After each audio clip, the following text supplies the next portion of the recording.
So I do appreciate the Methodist men inviting me to be the speaker today in 2021. I count it as a significant honor to do so. And I'm just glad that we're all here during this pandemic to experience men today. Ron is right. It was really March of 2020 when it all started again. I actually missed last Men's Day because I was fishing and had to get back home. So the text that was read from Joshua, in order to understand it and give it some context, I do want to take a very quick historical journey and provide some context and background to what Benji read. So just for a minute, let's travel to the solitude of Mount Pisgah and there join Moses as he views the land promised to his fathers and to his people. He is alone. He's looking at the stars. In the silence and in the dark, I imagine he feels the nearness and the very voice of God. On the summit of the mountain, Moses is inspired, he's overwhelmed with a sense of awe and reverence. In the panorama of a mighty landscape, what comes to his view is the promised land. To the north, there's a mountain plateau, rocky plains, hill pastures, and a forest of oak and pine. Beyond there is the Jordan River. In a deep valley surrounded by mountain peaks, Moses sees the fertile cornfields, the Dead Sea, and more green pastures. This was the land Moses and his followers, the children of Israel, had yearned for years to possess. He must have thought about the dark days in Egypt when God's people were oppressed. He must have reflected on the voice saying to him, Moses, I have some people in bondage, and I want you to speak to Pharaoh and tell him to let my people go. And if Pharaoh asks who sent you, Moses, tell him, I am that I am, period. Moses must have thought about the 40-year journey in the wilderness, how they marched and marched and marched as God prepared them for a future yet to be. And his heart must have beat faster and faster as he thought and imagined what it would be like to step foot finally and at long last in the land promised to him and his tribe. But as we know, the narrative ends with the death of Moses, in full view of the promised land, but never to enter. Enter Joshua. Joshua's been selected and appointed by God to take up the mantle of leadership and to complete the mission that Moses started. So in the first few verses of chapter 3, we're told that Joshua leads the children of Israel to the banks of the Jordan River. And there they camp for 3 days.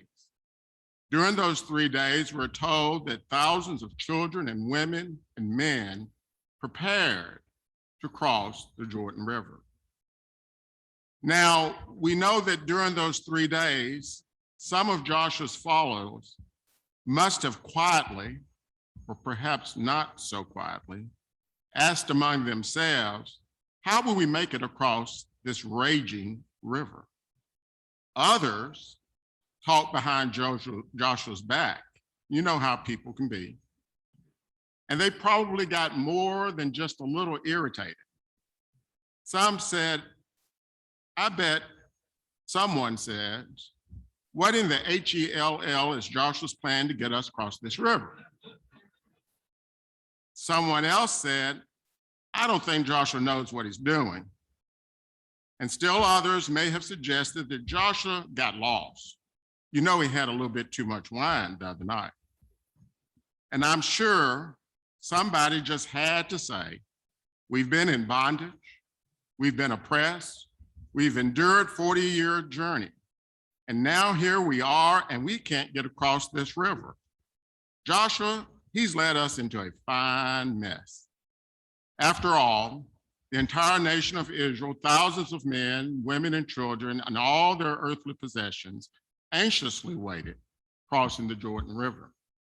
All the talk about living in the promised land must have sounded pretty empty because before them was a seemingly impossible, insurmountable obstacle, blocking their way to the promised land. But the scripture goes on to share the miracle. After 3 days, the people were told to follow the Ark of the Covenant. They do so, keeping their eyes on the ark because they did not know the way. They approach the water of the Jordan. They take that first step into the water, and then and there, the water dams up and the riverbed dries up. And all of the people of the nation of Israel cross the Jordan to the other side. They finally arrive safely, ready to enter the promised land. So today, from this Jordan River miracle, let me share what are, I think, 3 lessons. Lessons about paying the cost, renewing your confidence in God, and having courage to take the first step. So the title is Cost, Confidence, and Courage. And what I have to say this morning really boils down to this. The Jordan miracle reminds us that with courage and confidence to take the first step by paying the cost, we can realize our dreams and enjoy our promised land. First, the Jordan River miracle tells us that every dream has a cost and every promise comes with a price. Joshua and the children of Israel yearned to live in the promised land. For years, they pursued the dream that had been promised, but first they had to pay the price and cross the Jordan River. Paying the price and paying the cost for a promise or dream is not news to us because the biblical record is clear. Every promise comes with a cost. Remember Abraham and Sarah. They were promised that she would be mother of nations, but they first had to overcome the river of infertility. David was promised that he would be king of Israel, but he had to first overcome the rage and the jealousy of Saul. And of course, we as Christians, we dream of eternal life, but only because Jesus paid the price on the cross. So the Bible makes it clear that for every promise, there's a price due, and for every dream, a cost to be paid. Someone said it like this: nothing worth having comes easy. The Olympics, an example of that. Whether the event is swimming, diving, track or field, gymnastic, whatever it may be, each and every participant had to pay the price of training and practice, both physically and mentally, for months and months, sometimes years, just to get the opportunity to compete and win a gold, a silver, or bronze medal. The farmer wants a bountiful harvest, but first he or she must be educated and understand the science of agriculture.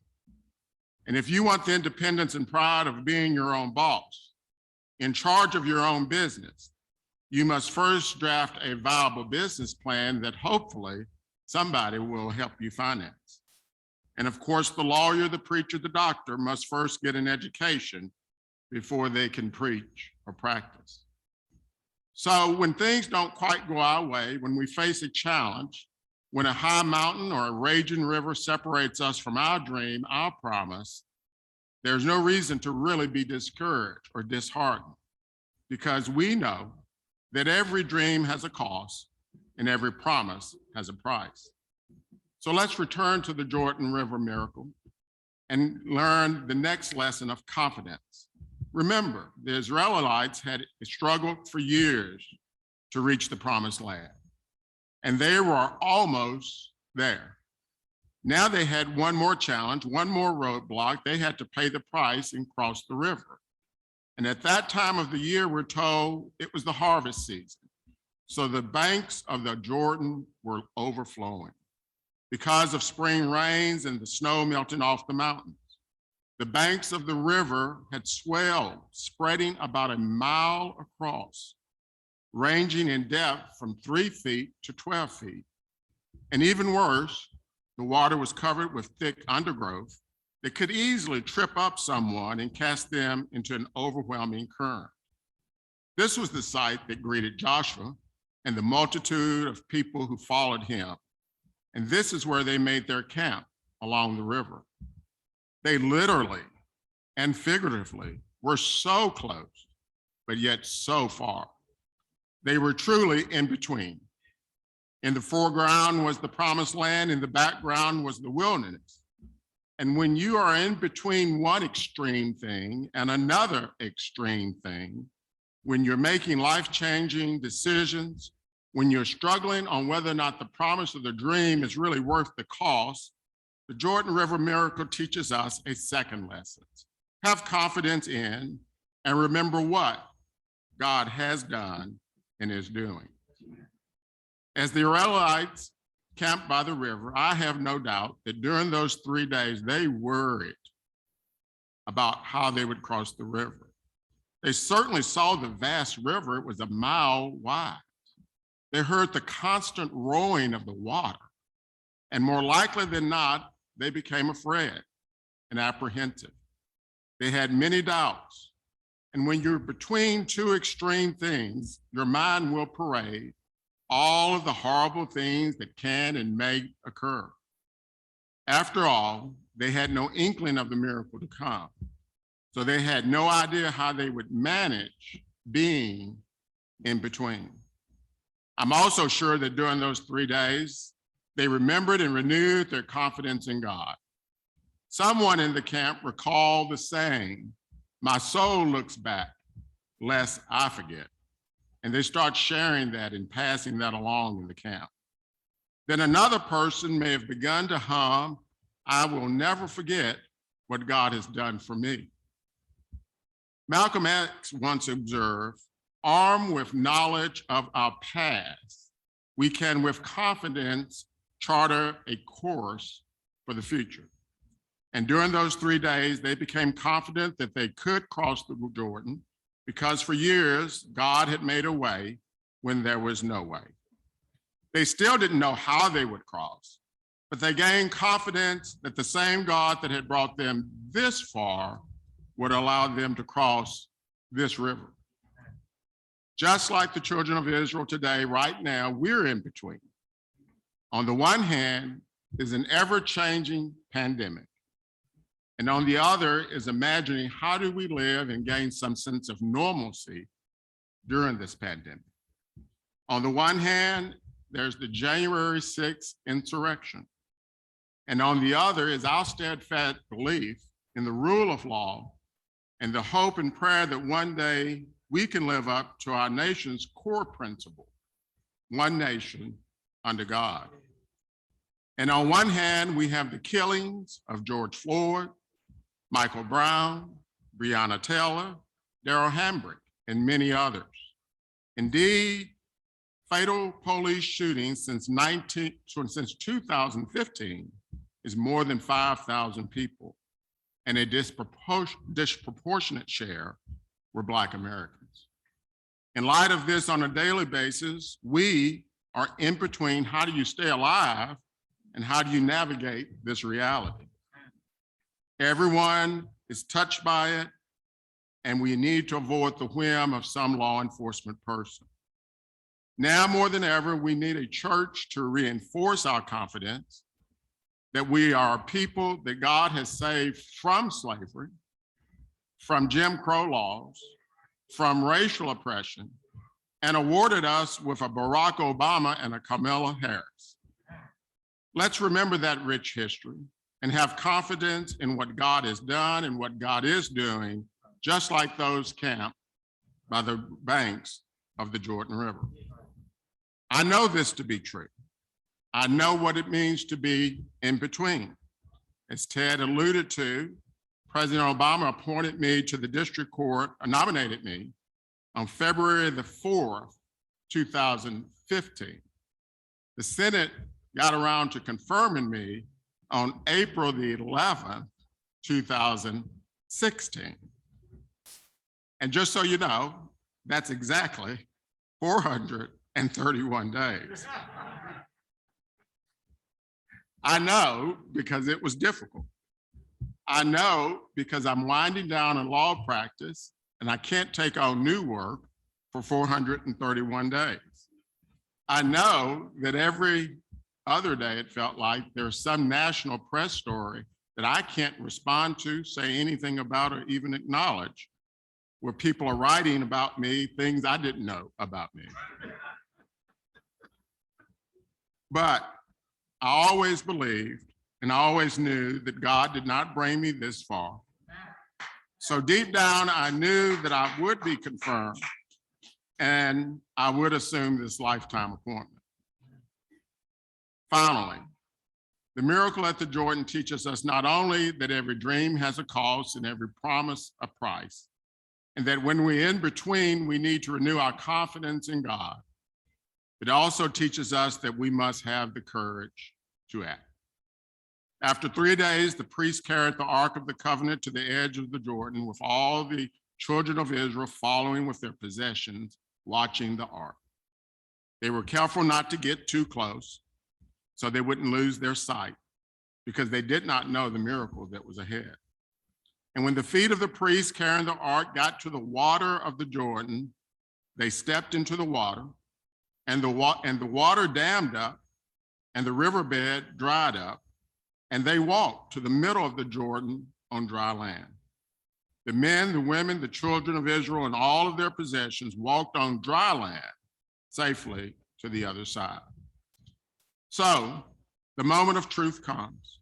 The priests follow the direction of God given through Joshua, their leader. The priests get their feet wet. Then they walk onto dry land. They had the courage to act. They had the courage to take one step in faith. Our eyes, our heart, our minds may be aligned to succeed. But if we don't take that first step in faith, we will never progress in God's work. Just like the priests carrying the ark, we need courage to act.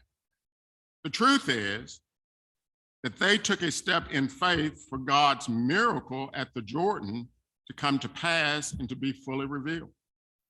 What a lesson for me and for you.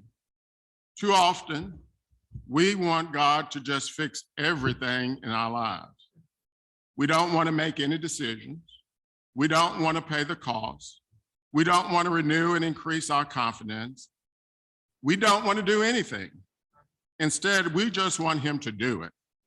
Sort of like the Nike slogan, God, you just do, and that will be it. However, most of the time, God will require us to take just one step in faith in order that we might cross our Jordan River and enjoy our promised land. So my friends, on this Men's Day of 2021, I believe that God has a plan to get each one of us and our church across the Jordan rivers in our lives and closer to our promised reward. But for his plan to work, it does require, like Joshua and his followers, that we have faith to follow a new path that we've not seen or taken before. As long as we're trying to solve our problems to reach our promised land using our plan, our reasoning, and our understanding, it won't be enough. But if we do all of that and combine it with God, our faith in God, and God direct and order our steps, then we're ready to take that first step of faith. So this morning, I leave you simply with this. The miracle at the Jordan River just wasn't about the children of Israel and how they would cross the Jordan. God had taken care of them for 40 years. I don't think he was about to leave them stranded on the riverbank. The true miracle at the Jordan was always about whether they had the confidence and the courage to pay the cost and take that first step in faith. Let us do the same. And remember that the miracle at the Jordan River requires us to have confidence and courage to pay the cost, to pay the price, and take that first step in faith. And if we do so, I believe that God will walk with us all the way, talk with us all the way, to help us realize our dreams and enjoy our promised land.